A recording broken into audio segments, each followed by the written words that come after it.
Good afternoon, everyone. I am Vanessa Alcala, and I'll be the one to discuss the three topics entitled Principles of Promotion, Getting a Customers, and Elements of Promotional Mix under the Module 8.2 Promoting Your Product. So here's our learning objectives. First, summarize the basic principles of promotion. Second, define the elements in a promotional mix. Third, examine what's included in the promotional plan. And fourth, discuss ways to budget for promotion.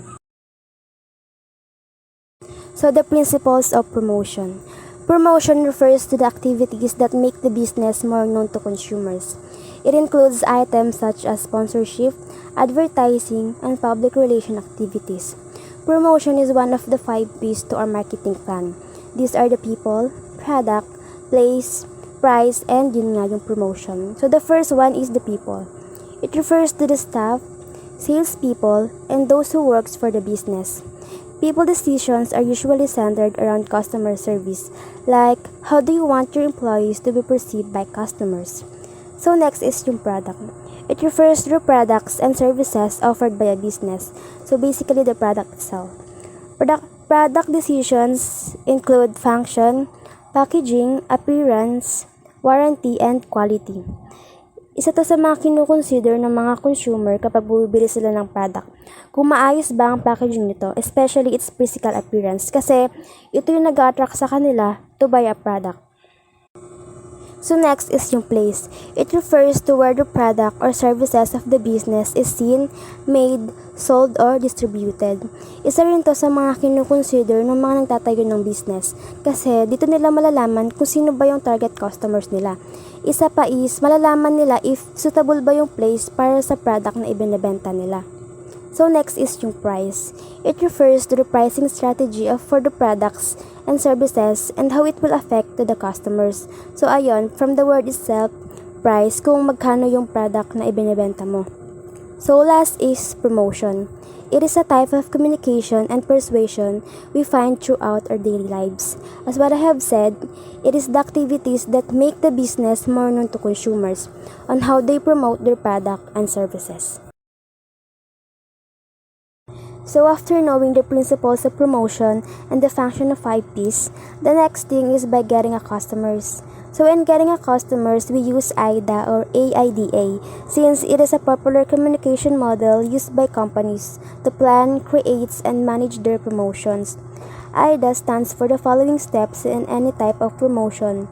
These are attention, interest, desire, and action. So it is a model used in marketing that describes the step a customer goes through in the process of purchasing a product.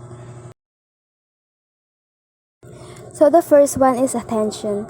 The first step when introducing a new product to a market is to grab the attention of the potential customers. For example, using a well-known celebrity to introduce the product may cause people to take notice. Gumagamit sila ng sikat na celebrity para ma-attract nila yung attention ng customers. Kumbaga, it is a type of eye catcher. Since sikat yung artista, mas malaki yung chance na makuha nila yung attention ng mga ito. So second is the interest. After you get people's attention, you want to keep it. So to hold consumers' interest, you need to focus your message on the product, its features and benefits. So example, you will discuss the detailed information about the product presented, the product descriptions, yung mga brochure nito or yung mga flyers. So the next is desire.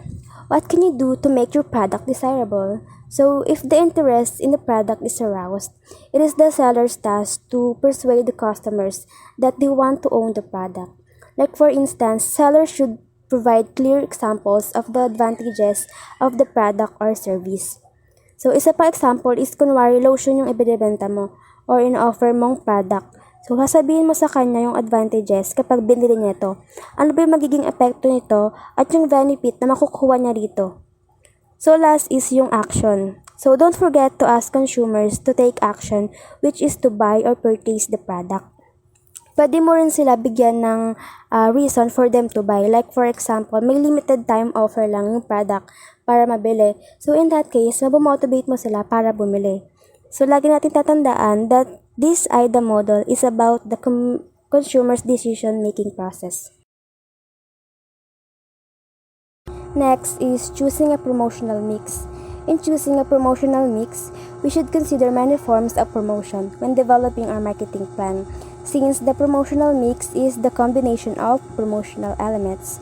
Promotional mix also refers to the blend of several promotional tools used by the business to create, maintain, and increase the demand of goods and services.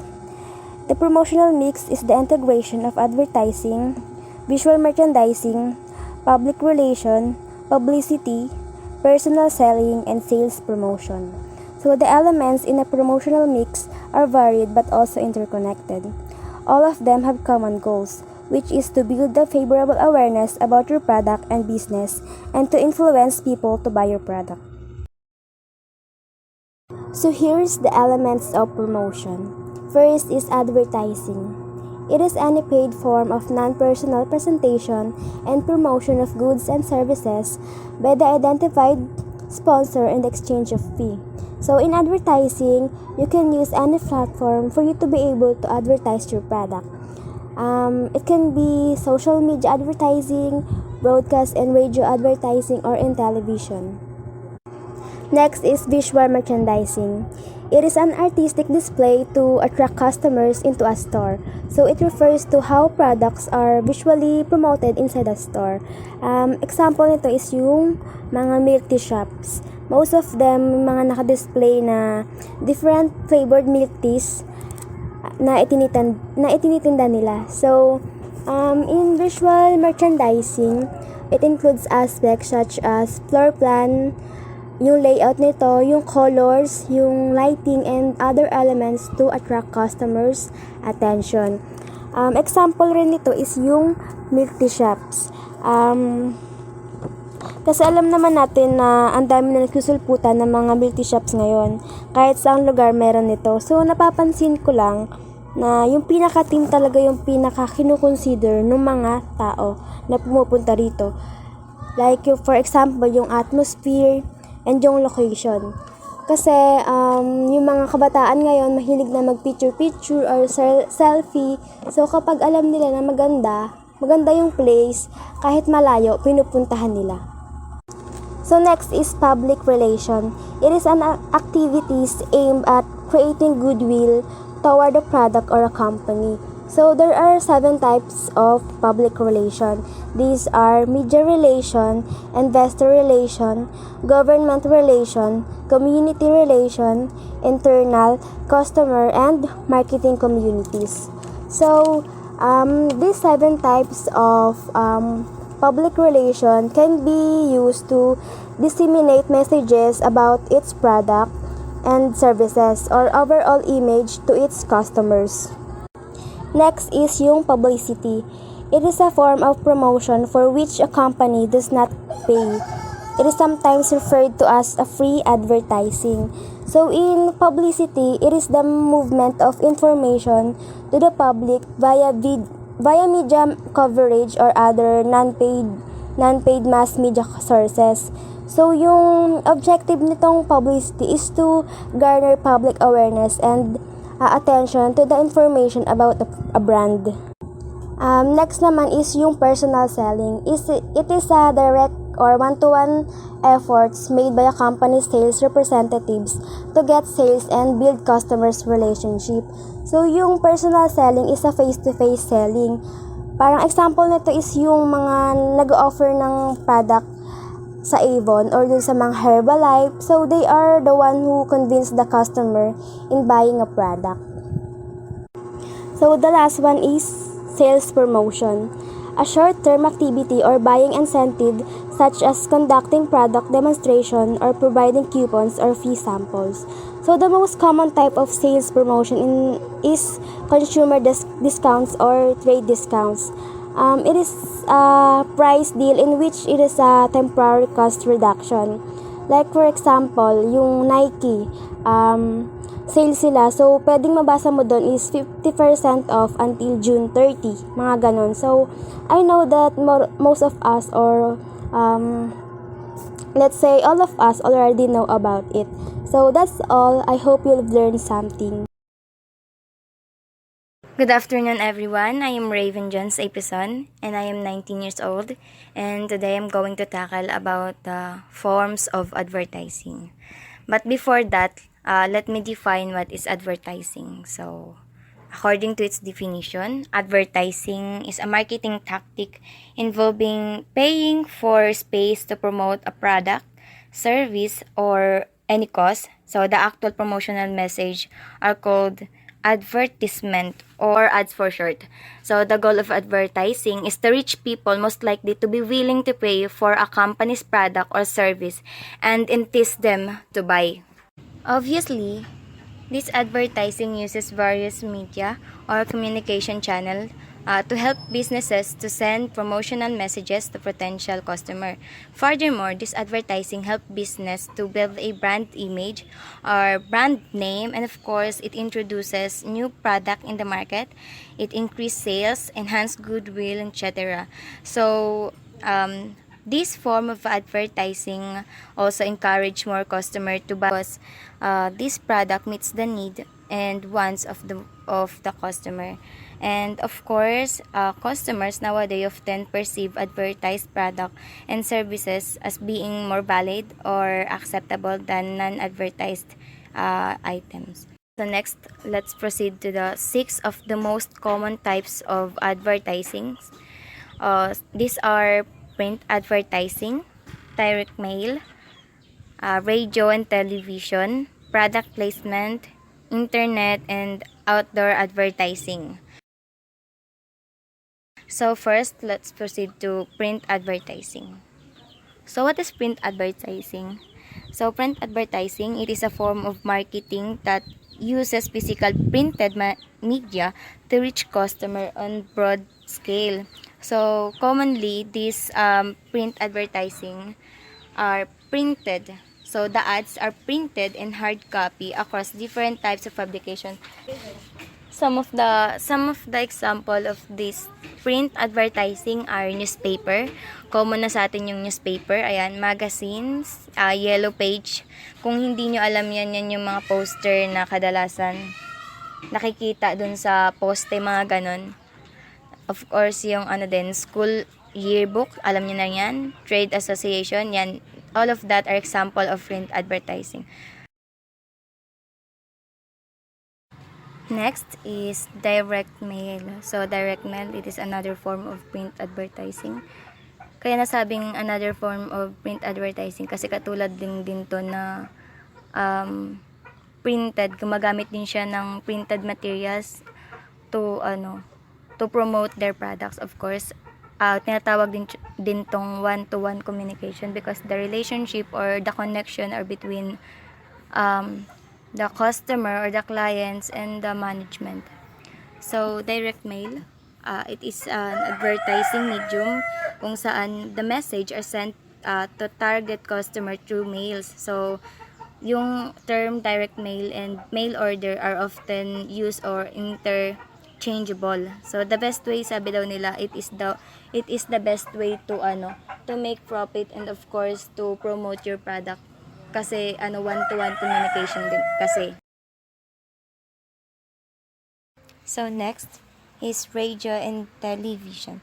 So as we can see, this type of media has a big tendency to reach large number of people.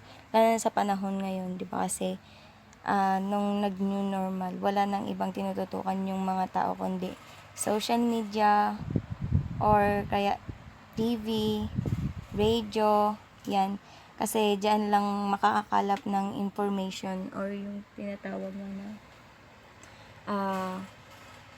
kasalukuyan na issue. At syempre, hindi mawawala dyan yung advertising na minsan nagiging benefits din kasi mas malaki yung benefits ng radio television kumpara sa iba kasi itong radio and television meron siyang motion, kumbaga makikita mo, parang effective ganun. Makikita mo na effective yung produkto dahil may mga taong gaganap and then yung the way na i-deliver nila yung advertisement is kumbaga makaka-encourage talaga o mapipersuade ka na bumili nung product nila. Kaso lang, kung may advantage yun, kung malaki yung advantage ng radio and television pagdating sa pagpo-promote ng product, may disadvantage din naman siya pagdating dun sa payment. Kasi, kung when we are creating, or if there are creating the advertisement and purchasing the media time, it is very expensive, lalo na sa radio and television. Kaya kung mapapansin natin, yung commercialize hindi bumababa ng, hindi tumataas ng 15 to 30 seconds, lalo na at sobrang mahal. Kaya kadalasan yung nakikita natin na na advertisement dun sa TV, minsan 10 seconds lang or 15 seconds, kasi habang lumalaki yung range ng commercial, lumalaki din ng lumalaki yung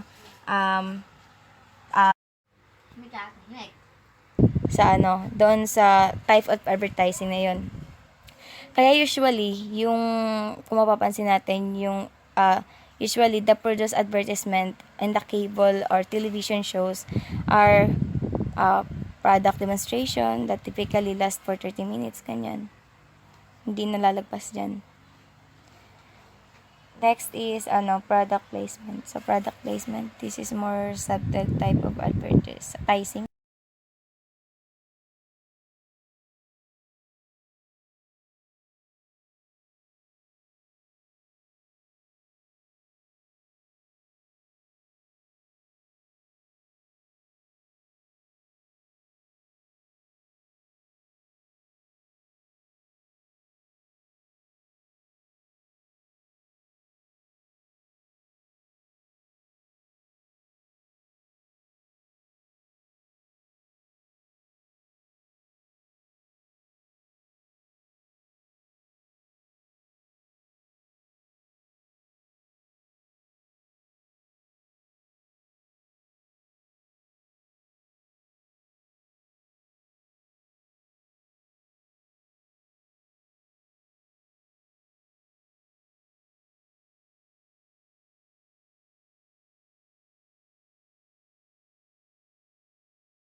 So, next is, product placement. So, product placement, this is more subtle type of advertising.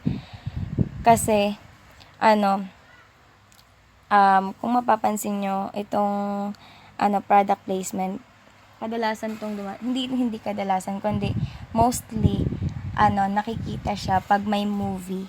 Yung akala natin, props lang siya doon. Yun pala, nagpo-promote na siya. Pero, hindi siya in an obvious manner. Ay, kumbaga, hindi siya, patago na pag-a-advertise. Kasi obvious siya na ina-advertise. Halimbawa yung sa Titanic. Halimbawa yung sa Titanic, si Rose at saka si Jack. Yung time na dinodrawing ni Jack si Rose dun sa sofa. Kunwari, merong Coke. Akala mo, display lang yun. Yung pala, ina-advertise niya na yung Coke sa time na yun. Diba? Yun yung product placement. Next is, internet. Ayan, internet, isang malaking factor din yan sa panahon ngayon na pagdating sa, advertising. Lalo na yung mga kabataan ngayon. Lalo na din yung mga, business owner. Yung mga kabataan ngayon, babad sila sa social media. And then, babad din sila sa sa internet nga. And then, ito namang mga businesswoman, dito din sila madalas nag-advertise, lalo na at, mahirap i-reach. Kunwari, mahirap gumawa ng,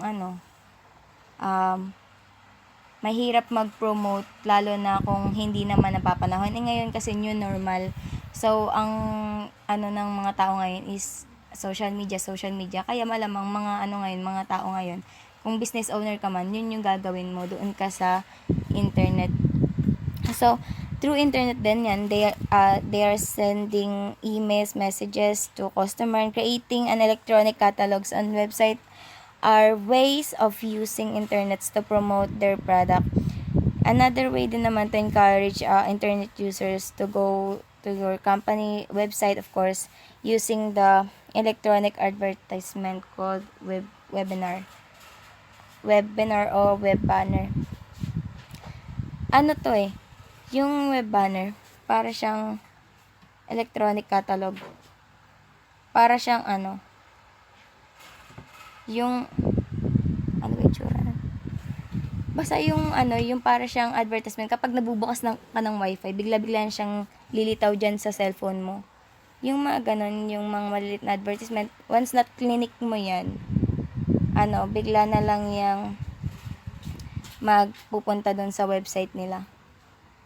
Ganun yung din, isa din yun sa effective na kasi nangungulit. Pero advantage yun, kumbaga, madaling mapopromote yung product mo. Ang disadvantage naman nun, para sa mga consumer is, the more na dumadami yung ads doon sa sa cellphone, the more na naglalag yung apps. Kaya minsan hindi mo nagagamit, parang feeling mo may virus. At saka ang kagandahan nitong internet, siya, worldwide web siya. Kumbaga, hindi lang siya sa specific na country, kundi around the world din siya na advertisement. Ganun. Kaya malaki yung niya, sakop niya. At saka magandang way din siya to promote your product. Outdoor advertising, hindi na natin kailangan tong panuhin kasi yung outdoor advertising, ito yung sinasabi na out of home advertisement. Yung kapag lalabas ka ng bahay mo, o kunwari katapat mo yung Jollibee, pagkakita mo may malaking Jollibee, bida ang saya, ayan yung outdoor advertising. Yung mga billboards na makikita mo dyan sa ayan yun. Yung mga posters along the street, subways, yan, banners, or streamers that are carried by blimps and airplanes. Ayan yung tinatawag na outdoor kasi sa labas mismo mo siya mararanasan. Visual merchandising. But before that, what is visual merchandising? According to its definition, Visual merchandising is the practice in the retail industry of optimizing the presentation of products and services to better highlight their features and benefits. So therefore, itong visual merchandising, ito yung how you visually present and physically position your product uh, to people. Best example nito is yung paano mo gagawing attractive yung business mo. So makikita natin to kadalasan sa mga mall, yung mga ganyan, sa Robinson or kaya sa mga Tiangge. Once na pumunta ka doon, ang una mong makikita is yung nasa labas or yung nasa pinaka front ng kanilang tindahan. Bakit nga ba? Because one of the biggest factor, lalo na pag sa physical shopping, yung mga ganyan, ang unang-una mapapansin ng isang customer is yung maganda or yung nasa harapan. So, that's why yung mga nakikita natin, that's why yung mga business or yung mga businesswoman, mostly, pine-present nila yung mga trending or kaya yung mga magaganda na product sa unahan para madaling makatch yung attention ng customer. And way din yun to promote their business. Kadalasan kasi kapag tayong mga customer, makakita tayo ng maganda and then nagsuggest yung kaibigan, pwede ka ba, may masasuggest ka ba na ganyan? Pwede ka bang, may masasuggest ka ba na produkto na maganda? Ikaw nakita mo doon sa mall na yung example ng gusto niya o yung product na gusto niya. So, that's why mapopromote din yung product sa pamamagitan mo. Ganun yung visual merchandising. Minsan, napakaganda din nito na way of advertising a product. Lalo na pag harap-harapan. Next is public relation and publicity. So before that, what is public relation and publicity? So according to its definition, public relation is the management of relationships and communication to establish goodwill and mutual understanding between an organization and its public. And this public relation has a wide ranging than marketing. Lalo na, its primary focus are on markets, yung sa distribution channel, at lalong-lalo na sa customers. Itong public relation, kadalasang nangyayari to sa community natin. Kapag nagpo-promote yung isang business, gumagawa sila ng events, yan, of course, to attract the attention of customers and to promote their business. These are the example of activities and tools used to get publicity. So, number 1, news article and announcement. 2, community events. And last, contest. News article and announcement. So, yan, news article and announcement. Yan, the PR staffs work to develop good relationship with reporters and the local news media. And they send a press release. So, what is a press release? So, this press release is a written statement that typically consists of several paragraphs of factual information about a product or business. So, ito yung example ng press release na kadalasan nakikita natin sa pang-umagang news. Yung mga ganun. Kumbaga mabilisan lang. Halimbawa, kapag sa Huawei. So, ito yung halimbawa ng press release ng Huawei. Huawei unveils the future of smartphone photography with the new Huawei 20 and Huawei 20 Pro featuring artificial intelligence. Yung ganon. Yung nakikita, yung napapanood natin sa sa halimbawa sa umagang kay ganda. Minsan kapag nagpo-promote yan sila ng ganyan yung kadalasan na press release na maririnig natin. So, isa pang example is yung sa Apple Watch. Example, Apple Watch, the ultimate combination of design, function, and value. An Apple press release, yan, that highlight the value embodied by the product. So, yun. Next is contest. Ito yung may kinalaman sa sponsorship and partnership. Ayan. Yan. Sila yung nag-sponsor ng events, of course, to promote a good cause that will create a favorable publicity. So, example niyan yung fun run, yung sports, ayan. O kaya yung dinner, nakasama yung business partner mo, ganun.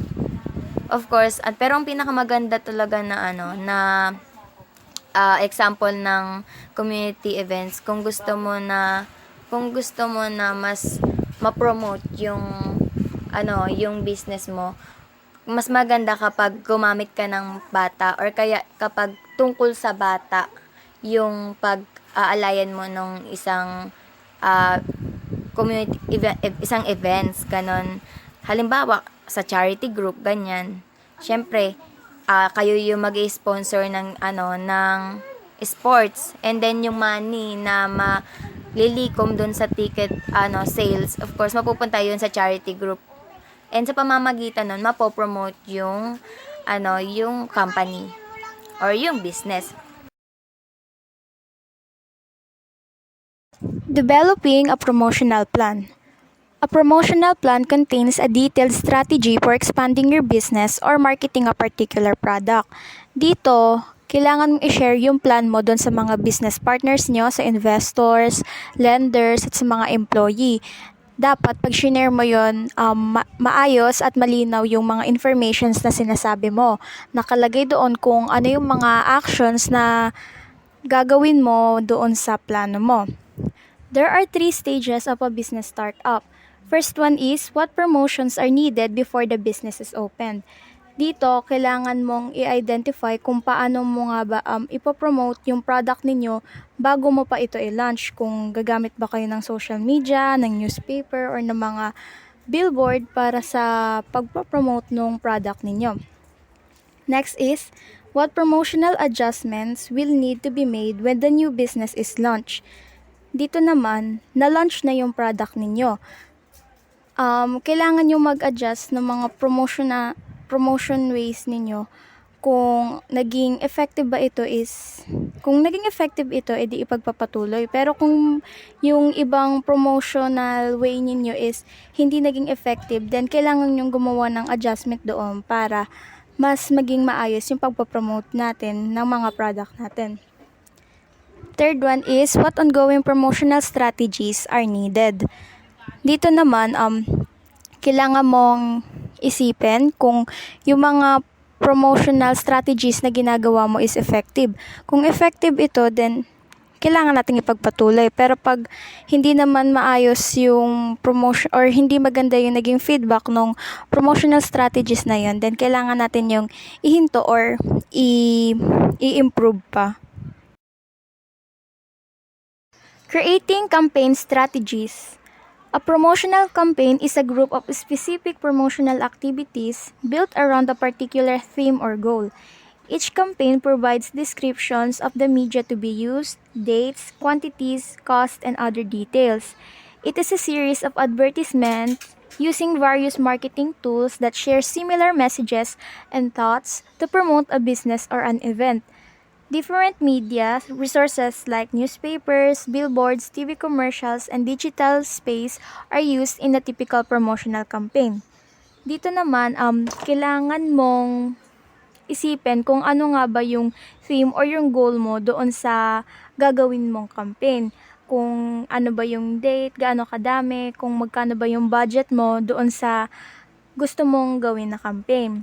Dito rin, kailangan mong isipin kung paano mo siya ipopromote, paano yung magiging strategy mo doon sa campaign mo na yon.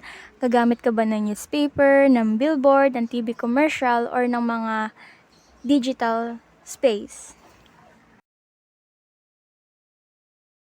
Mayroong 3 stages para sa pagbuo ng campaign strategies. Yung stage 1 is establishing a favorable business image, educating your target market about the features and benefits of upcoming products, and creating an awareness of where and when you will be opening. Dito sa stage 1, kailangan mong isipin kung ano nga bang klaseng image yung gusto mong makita ng mga tao doon sa product or doon sa company ninyo. Kailangan mo ding i-educate yung mga target market ninyo kung ano nga ba yung benefits, ano yung nagagawa ng product na gusto nyo na nailalunch na ninyo. At kailangan nyo ding sabihin dito sa stage 1 kung saan nabibili yung product na yon at kailan nyo ilalunch yung product na iyon. Stage 2 may include announcements that you are now open for business. Dito naman sa stage 2, ito na open na yung business ninyo, na launch na yung product ninyo.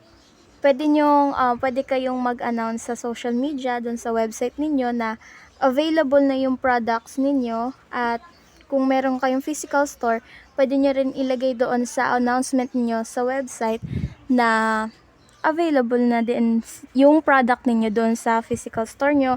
Ilalagay nyo doon kung saan nyo nabibili, magkano yung price, at kung available pa ba yung mga product na yun. Kasi minsan sold out din agad yon. Next stage is stage 3. Add strategies for keeping current customers loyal. Dito naman sa stage 3, kailangan nating umisip ng paraan kung paano ba natin mapapanatili yung mga customers natin na maging loyal or bumili ulit sila dun sa mga product natin. Like for example, kung may online store kayo, kung sa every purchase na ginagawa nila, pwede kayong magbigay ng freebie. Like for example, freebie na lipstick, ng shampoo, or kahit ano, kasi sa simpleng freebie na yun, pwedeng matutuwa yung mga customer ninyo at pwede yung maging reason para bumili ulit sila sa inyo. Measuring promotion effectiveness. In your promotional plan, don't forget to include ways to track responses that result from specific types of promotion. Setting up a computerized database will make it easier to record and analyze data. This information will help you decide what forms of promotion to use in the future. Dito, kailangan mong ma-measure kung naging effective ba yung promotion na ginawa ninyo or hindi. Kasi kung hindi naging effective yung promotion na ginawa ninyo, kailangan nyo yung i-improve or ihinto na ninyo at mag-come up na lang ng panibagong promotion strategy para mas ma-boost yung sales ninyo. There are several ways on how to measure the effectiveness of a promotion. You can ask customers where they first heard about your business. Like for example, tinanong mo yung customer ninyo at sinabi nila na una nilang narinig yung business na yon doon sa social media. Then it means na mas nagiging effective yung pagpapromote nyo ng product ninyo or ng business ninyo through the use of the social media. Next is create an ad with a coupon or other clip-out feature. Use the same ad for various print media resources but include an individual code on each ad. When customers bring or send the clip out to your business, you can identify which advertising source provided the best response. For example, may nakita kang nagprint kayo ng different code, nilagay niyo sa social media, sa newspaper, sa magazines, at yung code na yun is like for example is 10% off doon sa product nila. And then nakita mo na maraming tao yung gumamit ng code na yon, and then parang inanalyze ninyo kung ano yung code na mas maraming nagamit, kung galing ba sa social media or sa iba. Then kung ang lumabas doon is social media, sa social media nila mas maraming gumamit nung code na galing sa social media, then ang ibig sabihin nun, maraming tao yung nare-reach nung promotion ninyo doon sa social media kaysa doon sa ibang way na ginamit nyo, like doon sa newspaper. So mas naging effective yung promotion ninyo sa social media kaysa doon sa newspaper at sa magazine. Next is compare sales results with the time and place that a particular promotion was offered. See if you can detect any correlation between the two. Example, doon sa may physical store ninyo, nagkaroon kayo ng promotion na from 5 to 6 p.m. magkakaroon ng 10% off doon sa product ninyo every Friday. And then nakita mo na mas madaming bumibili na tao, mas mataas yung sales nyo doon sa time at date na yon. Then ibig sabihin nun, pwede nyong ipagpatuloy yung promotion na ginagawa nyo na ganun kasi mas nakaka-attract yun ng customers na bumili doon sa product ninyo. Pag mas maraming bumili ng product nyo, then mas mataas yung sales ninyo. Last one is to pre-test potential advertisements before finalizing and submitting them to the media. For example, ask focus groups made up of your target market to view several versions of an advertisement. Their reactions and feedback can help you decide which ad would be most effective.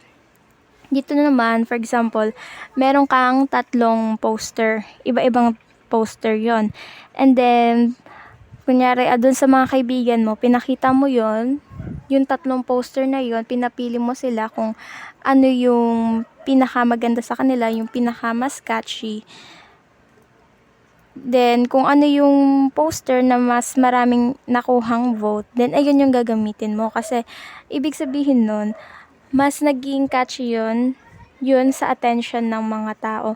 Kung ganun yung reaction nung kaibigan mo, then malaki din yung possibility na magiging ganun din yung reaction ng mga target market ninyo doon sa poster na yon.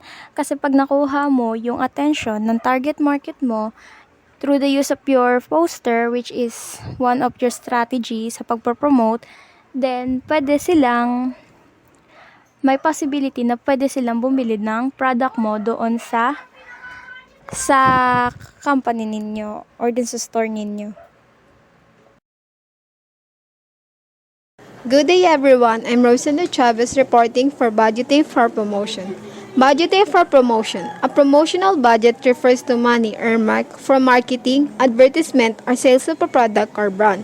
The amount of budget to promote a new or existing product will depend on business analytics, market research, and anticipated return on investment.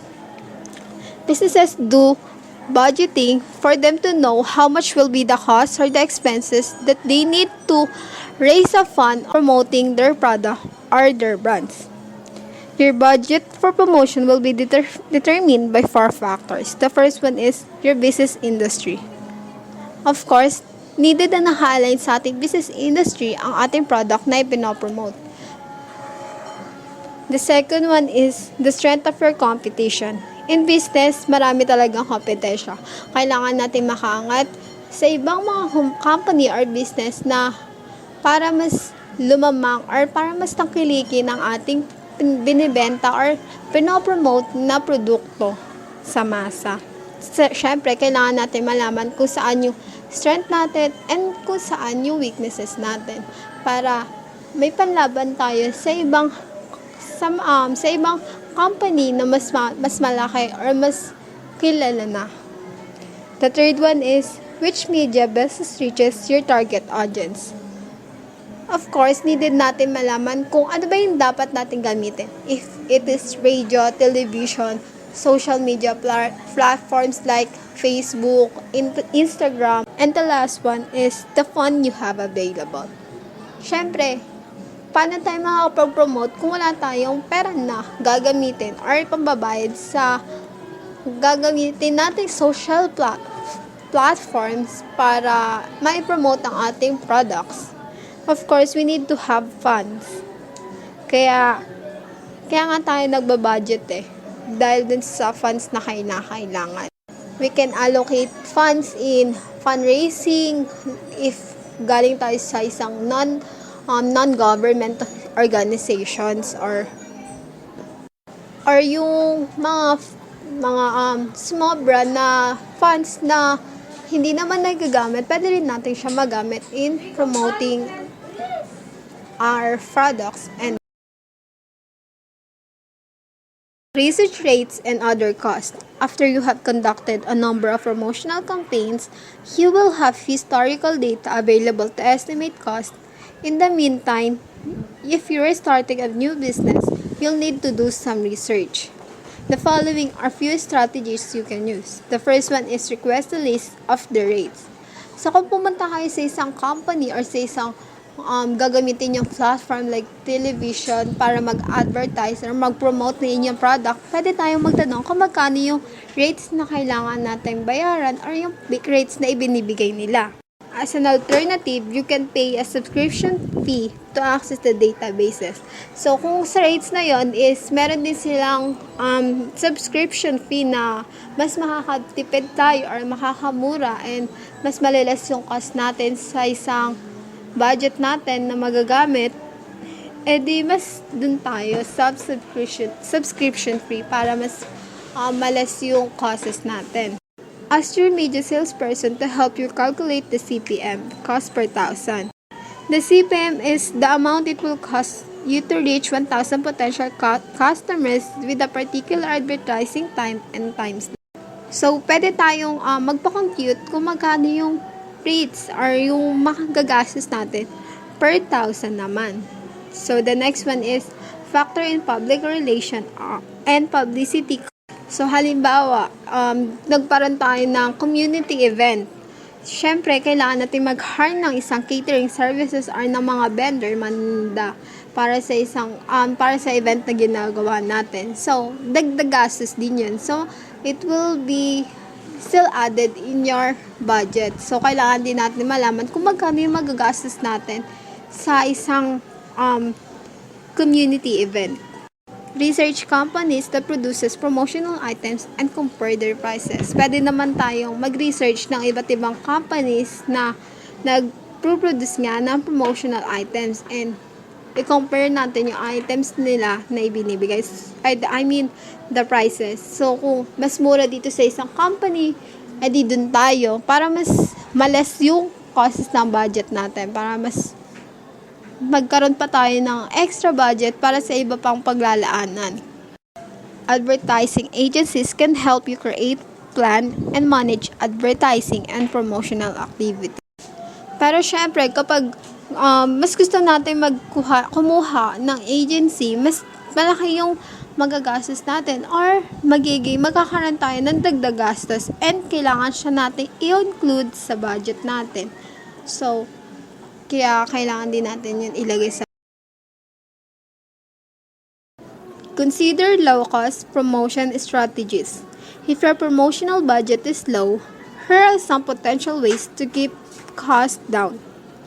The first one is swapping services. A trade-out is a bartering practices whereby you trade your company's product or services for airtime on a radio station. So, sa swapping services, magpapalitan kayo. Ikaw, magbibigay ka ng product and yung bibigay na naman nila is yung services nila. Yung magkakaroon ka ng time para i-promote yung product na ini-endorse mo sa isang radio station.